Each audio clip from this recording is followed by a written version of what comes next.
base sa inyong pinanta, tayo ay ang ikukwento sa inyo ay tungkol sa isda.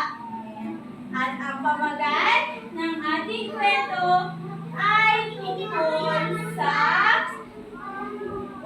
saan? Ayan, si Galungbongan ang isdang pasaway. Yan ang ating kwento natin. Ayan, dalat. Ano kayang isda? Ayan, ang kwento natin ngayon ay si Galungbongan ang isdang pasaway. Si Galungbongan ay isdang galunggong. Ayan. Handa na bang makinig? Ang kwento, Max Payne? Handa ka na bang makinig? Kung ano ang kwento ni Galungbongan? Handa na ba? Ayan. Ayan. Sa malalim at malayong karagatan ng Lopez, nakatira ang pamilyang Fishda. Ayan, gala. Nakatira daw sa malayong karagatan ng Lopez ang pamilyang Fishda. Ayan. Ngayon, si Nanay Rita at si Tatay Bangosito ay merong anak na talagang napakasaway na si Galungbongan. Yes, siya ay napakapasaway. Laging pinapaalalahanan ni Nanay Rita ang kanyang anak na si Galungbongan na makikinig lagi sa kanilang sasabihin. Ayan. Ang pamilyang ito ay ang pamilyang Fishda. Ayan. Okay? Ngayon, isang araw, kinabahan si Nanay Rita dahil parang may kakaiba sa umaga niya. Bakit kaya parang kakaiba ang umaga niya?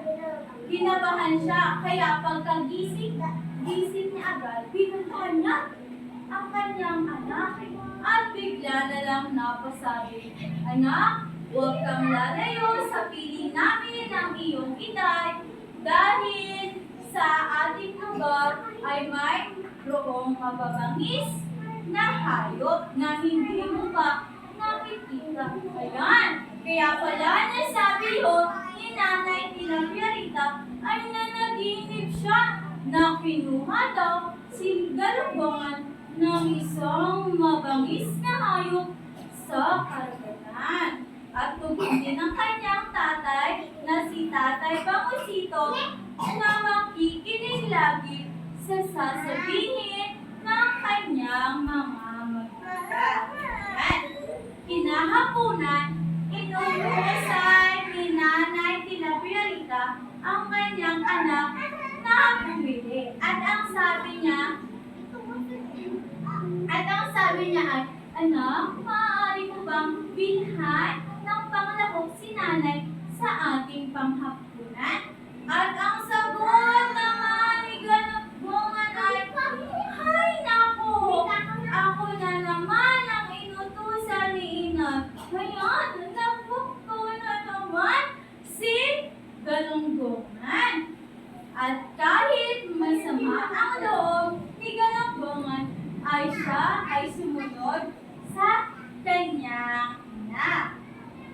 Siya ay lumangoy dahil malayo ang kanilang pamilihan sa kanilang bayan. Lumangoy siya at nang makasalubong niya ang kanyang dalawang kaibigan. Sino kaya ang kanyang dalawang kaibigan?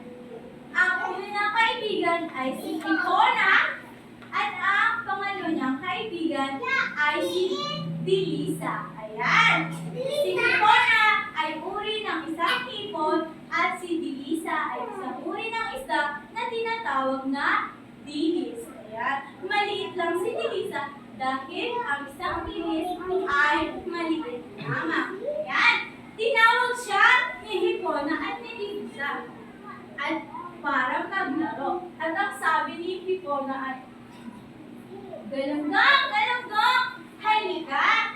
Samahan mo kami ni Delisa na maglaro doon sa malayo nayon na madaming mga isda. Kaya, at si Galunggong ay nabighali dahil alam niya may iba't ibang uri ng hayop sa lugar na yun. Ngunit, nalimutan niya ang inuutos ng kanyang ina na bumili ng sakap sa kanilang hapunan.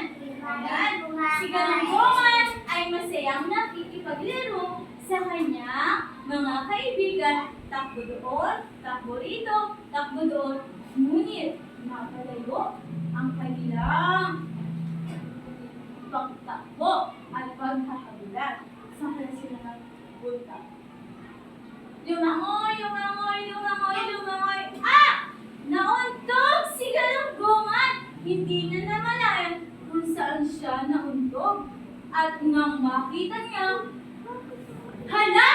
Ito pala ay isang malaking pating. Dali-dali silang tumakbo at nagtago sa ilalim ng bato. Dahil ang malaking pating ay kumakain ng maliliit na isda. Ayan, nagtago sila habang ang pating hinahanap sila kung saan sila nagtago. Makakaligtas kaya ang magkakaibigan? Lumipas ang magdamag, hindi sila nakaalis sa ilalim ng kwarto. At dahil sa katagalan, naisip ni Galunggong na ang kanyang sabi ng kanyang ina sa kanya na laging sumunod sa utos at paalala ng kanyang ina. Malungkot si Galunggong dahil hinahanap niya ang kanyang ina at napasabi na lamang siya, ay, sana pala nakikita na lang ako kay inay para hindi ako napahamak. Yan!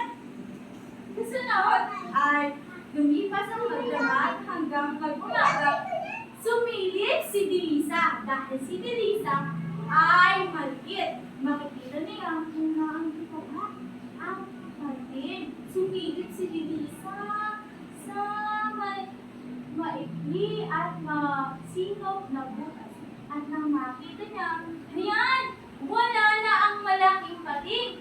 Tayo'y bumaliktad sa ating bahay. Ayan, mabilis sila lumabas ng bato at pumunta sa kanilang bahay. Sila, pagod na pagod. Katok ni Galunggong sa kanilang bahay.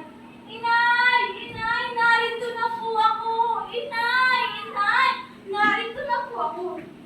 Nangangatog ang kanyang mga paliki habang sinasabi ang salita iyon dahil siya ay natakot.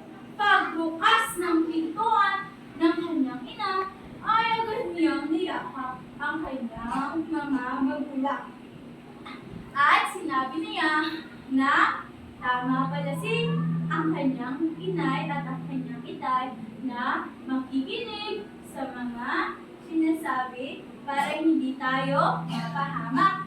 Ano po? Yun ang nangyari. At ang sabi pa ni Galunggong ay, simula ngayon, inay-itay, ako po ay magpapahabait na, hindi na ako magiging pasaway dahil alam ko po na tama ang inyong sinasabi sa akin at ito ay makakabuti sa akin. Yan. At doon nagtatapos ang kwento ng isdang si Galunggong na isdang pasaway na naging isdang mabait.